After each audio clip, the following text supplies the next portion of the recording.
This document discusses how our brains process numbers, particularly big numbers.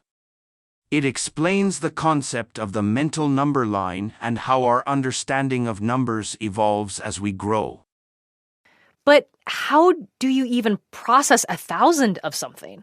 This milestone got us thinking about big numbers and how it's hard to wrap your brain around them sometimes. So we called an educational neuroscientist. My name is Elizabeth Tumarian. From Stanford University.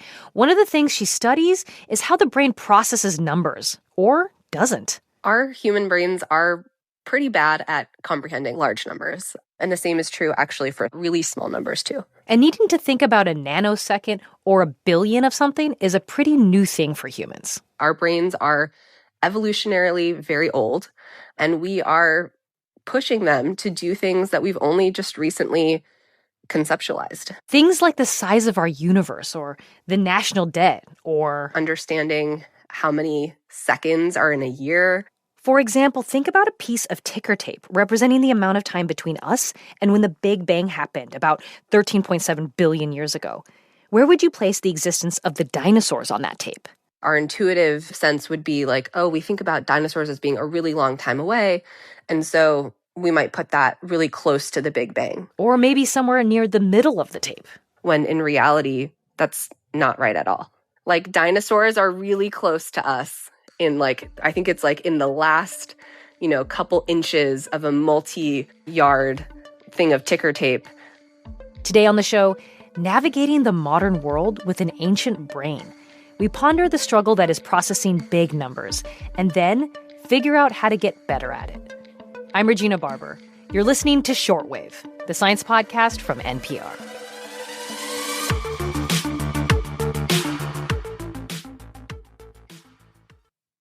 Okay, Elizabeth, let's dig into how our brains process numbers in general.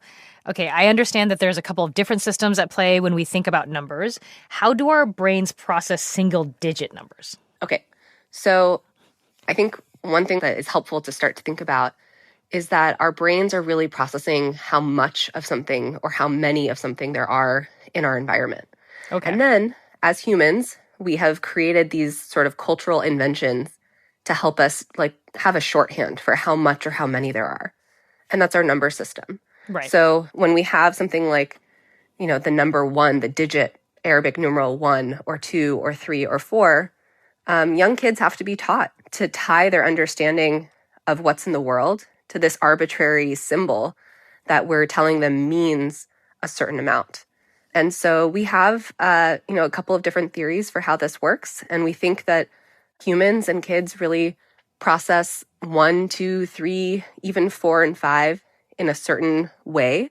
And once we get above that, we're really processing it in a totally different way. We actually might even be using a different brain system altogether to estimate how much of something there is in our environment.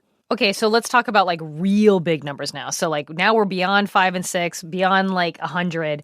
And to do that, can you describe the mental number line? So the mental number line is what scientists think we do to make sense of the numbers around us. And so for the majority of people, we tend to think about numbers in the same way that our writing systems and number systems are culturally devised. So for those of us who primarily, for example, speak English or any kind of language that goes from left to right, we write on a page from left to right, that tends to be how our mental number line is also organized. So you can think of that as, small numbers on the left, large numbers on the right. Think of it as being like a ruler in space in front of you. And we know that from when you're much younger, that your mental number line is pretty compressed. So a kid who's 5, 6, 7 years old probably doesn't have a lot of experience with numbers that are much greater than 10, 50, 100. And so once you get beyond that, sort of everything is just sort of really big. On the right side. And as you get older, this number line that was sort of compressed at the end becomes a bit more linear. You're sort of pushing the boundary of the numbers that you can comprehend and make sense of. So when you ask people to place 1 million on a number line between 0 and 1 billion, they're much more likely to put it sort of right in the middle.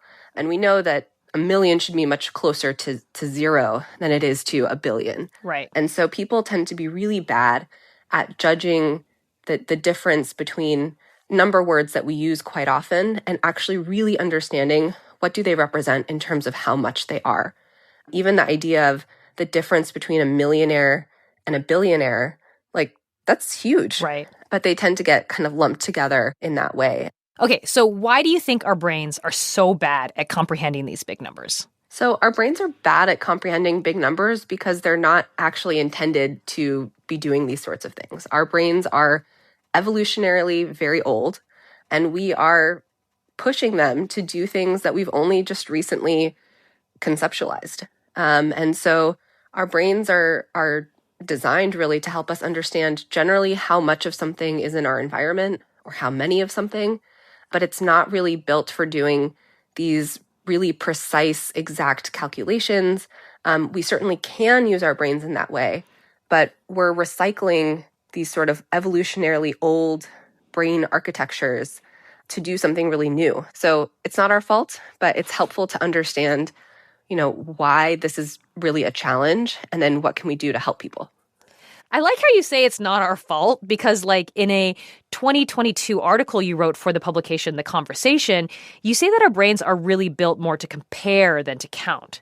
Right. Like, what does that mean, or what does it look like? Yeah, so our brains are really meant to help us with things on a day-to-day basis, like what is closer to me, that tree or that tree? Or, in modern life example, at the grocery store, which line is going to be shorter? Which one am I going to get through checkout faster?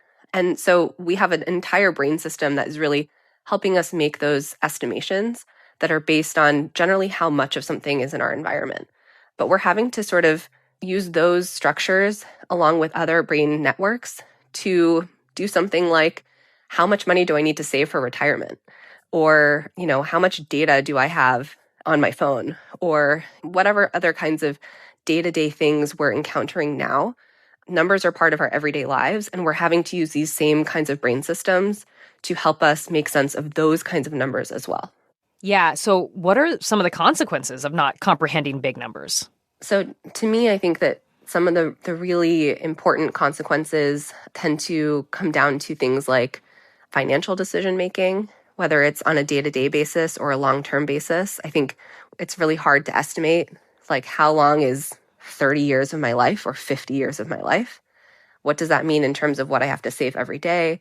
$1 million sounds like a lot of money, but then there's interesting calculations there to try to understand, is that actually meaningful? I mean, it also makes me think of science literacy, right? And like numbers and climate change and all these like percentages that are like going around in the news and voting. Yeah, numbers are part of our everyday lives. They are important in political ways, in terms of policy. So, whether it's understanding the enormity of certain challenges that we face, as a group in terms of climate change, understanding time scales and how close or far we are from certain kinds of outcomes, that's really important. Yeah, I mean, I think that even understanding the impact of different policy decisions on things like, the budget and deficits and taxes, and really understanding the ramifications of those and what that money is going towards. And, that involves ratios, percentages, estimation, really big numbers and smaller numbers. And so I think that's another day-to-day kind of example where really understanding what our biases are and what kind of strategies we can use to help ourselves make sense of big numbers is really important. So if we're so bad at understanding these big numbers, how can we get better at understanding these big issues? So a couple of strategies that we leverage to really make more sense of these big numbers are things like using metaphors and analogies, bringing them down to human scale. So making sure that there's a tie to something that we do have a good understanding of. Also, visualization is a really powerful tool.